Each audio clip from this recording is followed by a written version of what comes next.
tých ľudí, čo sú tu noví na tomto kanáli, pretože od tej doby je ich naozaj veľmi veľa. Je to séria hlavne pre dievčatá. Rozprávala som už o prvej menštruácii, prvom rande, prvom frajerovi, o akné, ale samozrejme, ak to pozrie nejaký chalan, si taktiež vítaný. No a v dnešnej téme, ako ste si už mohli všimnúť z názvu, pôjde o podprsenky. A vlastne v tomto videu vám dám nejaké tipy, ako si vybrať správnu podprsenku, aké štýly podprseniek existujú a taktiež nejaké tipy pri skúšaní. Viem, že je to na YouTube taká dosť divná téma, pretože sa o tom nerozpráva, aspoň na slovensko-českej scéne, tak preto som sa ujala toho ja. No a ak budete náhodou počuť divné zvuky, vedľa sú rodičia, ak náhodou bude sa vám odrážať svetlo v mojich okuliaroch, mrzí ma to, ale mám tu okno a som iba na dennom svetle a práve preto sa môže stať, že sa vám taktiež bude zdať, že sa mení svetlo. Áno, ono sa mení, lebo to je, že all natural. Poďme na video. Začneme teda, ako si vybrať ten správny štýl podprsenky a správnu veľkosť. Na to potrebujete takýto meter.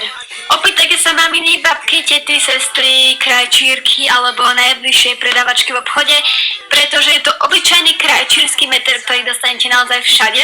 A predtým, ako si pôjdete kúpiť vašu úplne prvú podprsenku, vám to naozaj odporúčam, možno aj keď trochu vyrastiete, keď sa vám zmení veľkosť, alebo si naozaj nebudete istí, každý to pozná asi. Veľkosti podprseniek sa skladajú z dvoch čísiel, alebo teda z jedného čísla a z jedného písmena.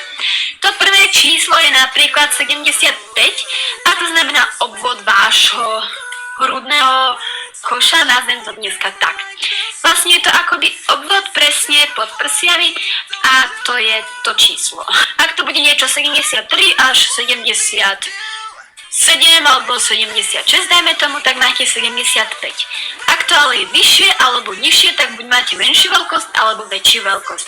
To je samozrejme u každého individuálne. A druhé číslo, dáme tomu 75B, teda to písmenko Bčko, je veľkosť košíkov. To nejde až tak ľahko zistiť, ale taktiež to môžete zistiť meraním.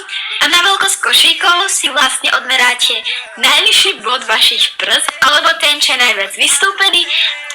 A to je potom veľkosť košíkov. Najlepšie je, ak si tieto dve čísla zapíšete a potom dole v infoboxe máte tabuľku, kde si to môžete presne pozrieť pomocou týchto dvoch čísiel. Ideme na ďalší bod. Napísali ste si vaše čísla, vyšla vám veľkosť, ale otázka je, či je to naozaj seriózne vaša veľkosť alebo nie. A práve na to sa pozrieme teraz. Dôležité je, keď si vyskúšate podprsenku, áno, pohoršite sa ľudia, že tu ukazujeme spodné prádlo, je to presne ako plavky, takže prosím, neriešte to dole v komentároch. Keď si podprsenku oblečíte,